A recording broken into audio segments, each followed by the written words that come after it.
Voilà, chers amis, bah écoutez, une petite vingtaine de minutes, le temps de monter l'aérien. Voilà, qui est campé. Un tout petit peu de vent là, c'est vrai qu'il faut pas qu'il y ait de vent parce que sinon ça se trimballe pas mal. Voilà, je voudrais pas que ça crée de la tension sur les câbles. Après, il faudrait que peut-être que je trouve un petit système là pour qu'il n'y ait pas de contraintes sur les PL. Ça, c'est important.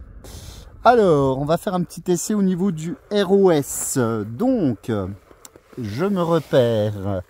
Le câble bleu donc qui arrive là, c'est l'antenne directive. Et l'autre, c'est l'antenne verticale. Alors, on va commencer par la verticale Thunderbolt demi-onde. 27405, je suis en FM avec 20 watts. Donc, ROS,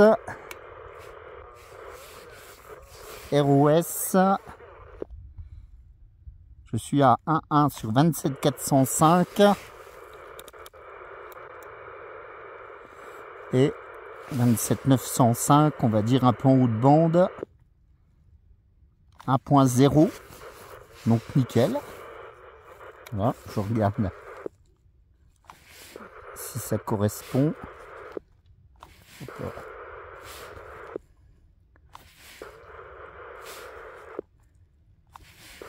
chouïa.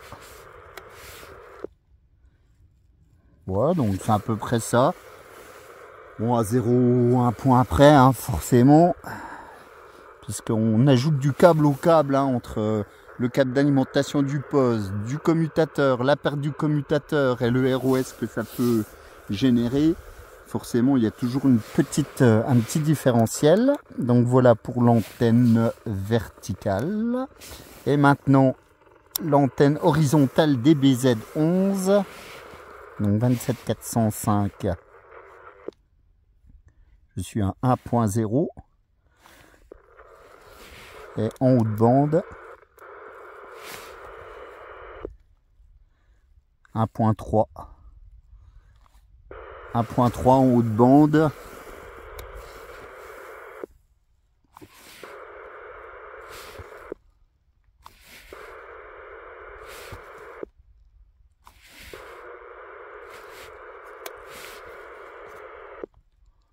Ouais, 1 point. Hein.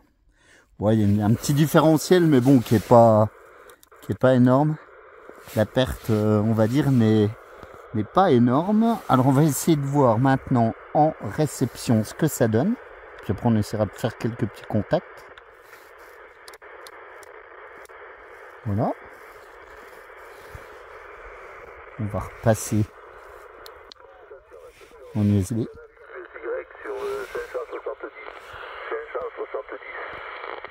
Je sais pas qui c'est, je sais pas où est l'OM. Voilà, là je suis là sur la directive.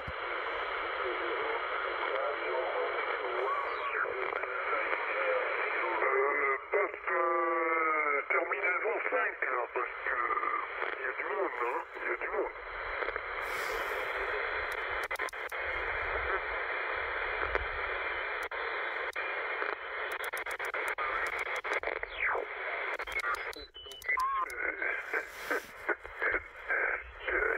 Il y a beaucoup de stations qui...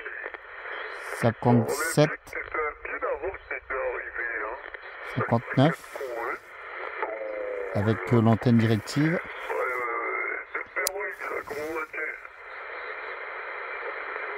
Et 57 avec l'antenne verticale.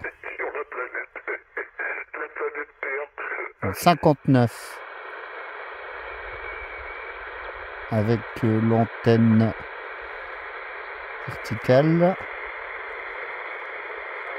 et avec l'antenne directive.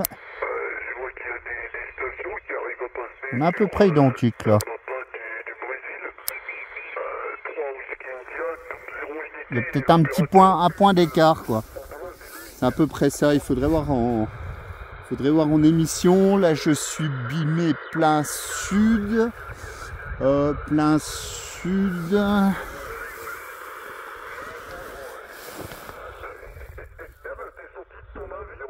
Plein sud. Ouais, fallait que je me mette. Sud-ouest. Hein. On va tourner l'antenne. L'ami Hugues sur l'Amazonie.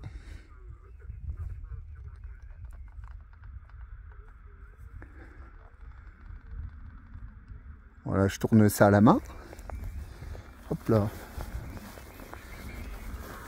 On va essayer d'appeler l'OM et de faire quelques petits contacts là pour se rendre compte. Il y a beaucoup de bruit, de souffle, un peu partout, sur toutes les bandes. Hein. Mais bon, on arrive à écouter quand même, hein, faire un petit coucou, le point jamais. Hein. 26 degrés à l'intérieur, 30-40% d'humidité. Il est quoi? Il est midi 8 minutes là de mon côté. Hein. Toujours la même installation, la LFA, le 7003, le micro-studio. Et puis, 2000 kWh derrière. Hein. Bon, il y a un petit point d'écart, on va dire, entre les deux antennes. Bon, après, c'est toujours une histoire de propagation, etc. C'est toujours pareil. Donc, tout ça, malgré tout, quoi qu'on en dise, pour vous dire qu'entre la demi-onde en polarisation verticale et horizontale, il y a à peu près un point d'écart, donc ce qui correspond à peu près à la réalité. Parce que les OM, bien souvent, qui trafiquent avec des directives 2 éléments, en moyenne, ils ont 2-3 points de plus, 3-4 éléments, entre 3 et 4 points. Donc je dirais presque 1 point par élément, c'est à peu près ça.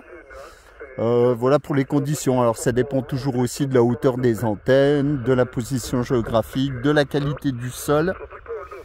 Ici on est sur un sol, une ancienne sapinière, un petit peu humide. Donc c'est vrai que c'est un bon spot de radio. Le dégagement est assez sympa, on va dire. Il n'y a pas de montagne, il n'y a pas de CPL, de choses comme ça. Donc c'est vrai que c'est assez top. Donc voilà pour les essais du jour. Pour les OM là qui m'avaient demandé, on va dire, de faire un essai entre la verticale et la directive. Voilà ce que ça donne. Voilà les amis, pour le petit topo, on va dire le mini topo technique du jour. Voilà, 73, on va essayer d'établir quelques contacts là, puis on fera la différence. Voilà, 73 les amis, à plus tard.